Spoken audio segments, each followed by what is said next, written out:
Hey guys, this is a video about power factor correction. This is basically the finale of our theory modules, and it's the big component where we explain why we do what we do. So the reason that we have capacitors connected in parallel to inductive loads is to basically cancel out the magnetizing VARs that are being created by the inductor, because the VARs from the capacitor are 180 degrees, and therefore we are improving the overall power factor.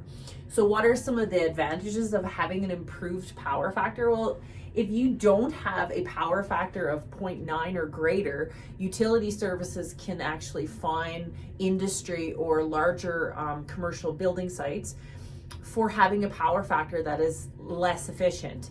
And being that we are becoming such a green industry, a green community, I think that that's becoming even more relevant. So when we put a capacitor into an inductive circuit in parallel, we are lowering the line loss, we are lowering the incoming current. So if we're lowering the line loss, we are becoming more efficient. If we have smaller values of current, our conductors are going to be smaller, because that's all that's required to carry a lesser load. And then our entire supply system can handle larger power loads, so our capacity is increased. So why do we put capacitors in our parallel inductive circuits?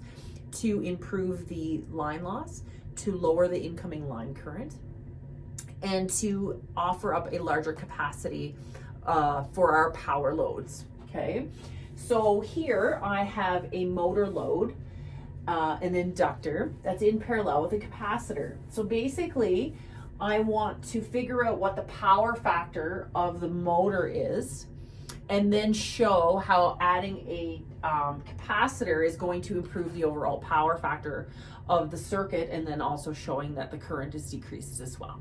Okay, so we are going to go to our current triangle with the information that's given on this specific motor. Okay, so current, we have an inductor, so it has a resistive component and it has an inductive component, right? And then the hypotenuse is the vectorial sum of our in-phase current and our inductive current. We're adding that to the current of our capacitor, which is 180 degrees from this variable here. And then our overall will be determined by which is the greater of the two. So I have 30 amps, so that is I motor, 30 amps, that's the hypotenuse. And then it's giving me a 0.3 power factor. So in industry, if you had a power factor of 0.3, you would definitely receive a penalty for running at that. So you would definitely be recommended to add capacitor banks to improve that power factor.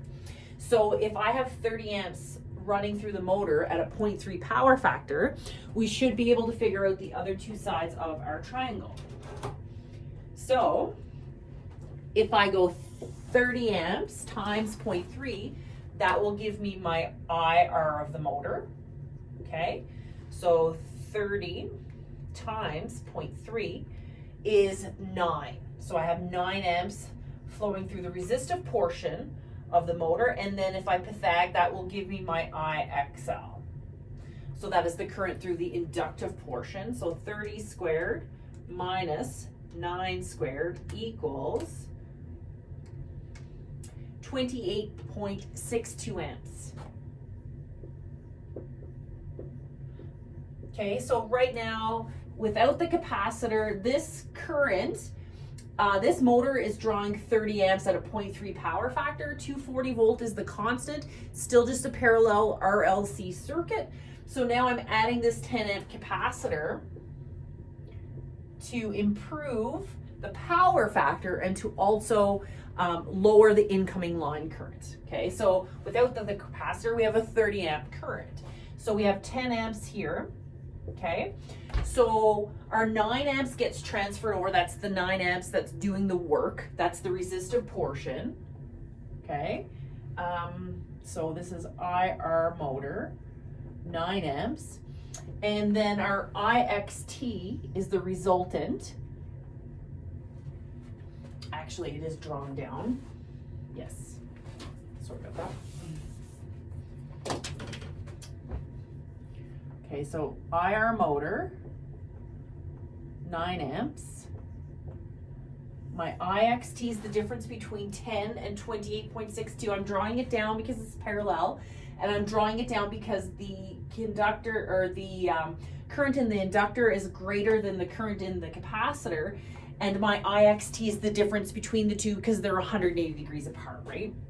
So IXT equals 28.62, subtract 10, which is 18.62. Okay, and then using Pythagorean, I can find out my new current total as a result of me adding this 10 amp capacitor, and then I can find my new power factor for the circuit as well. So 9 squared plus 18.62 squared equals 20.68.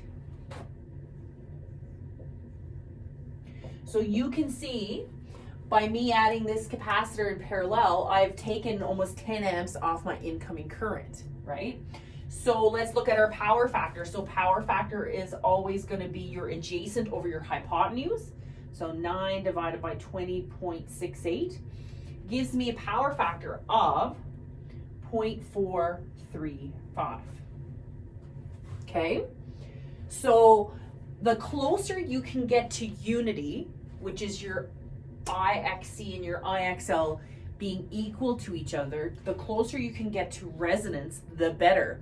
It's highly unlikely that you're going to be able to keep a resonant power factor, as inductive loads are very changing and fleeting. Certainly when you have starting torque, when you're starting motors, shutting down motors, you're having that influx and such, and that's affecting your overall power factor. But the closest you can get to unity, the more efficient that circuit is going to be.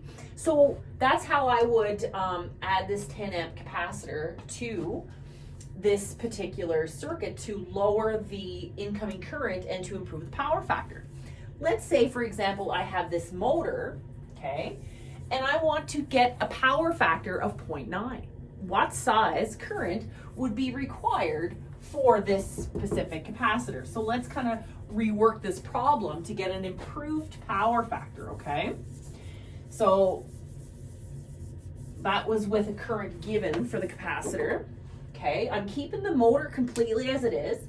So without this capacitor, we have a 30 amp current, 0.3 lag, and I want to improve my power factor now.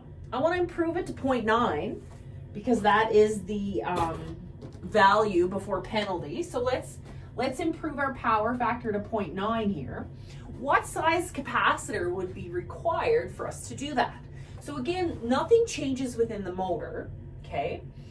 If I have 0.9 power factor is what my goal is, the variable that I'm going to use that's constant is the in-phase current, okay? So the 9 amps. So the 9 amps is my I through the resistive part of my motor, and that is my consistent, okay? So by using that in-phase current with my new power factor, I'll be able to figure out what my new IXT is, and that will determine what the current through the capacitor needs to be to get a power factor of 0.9.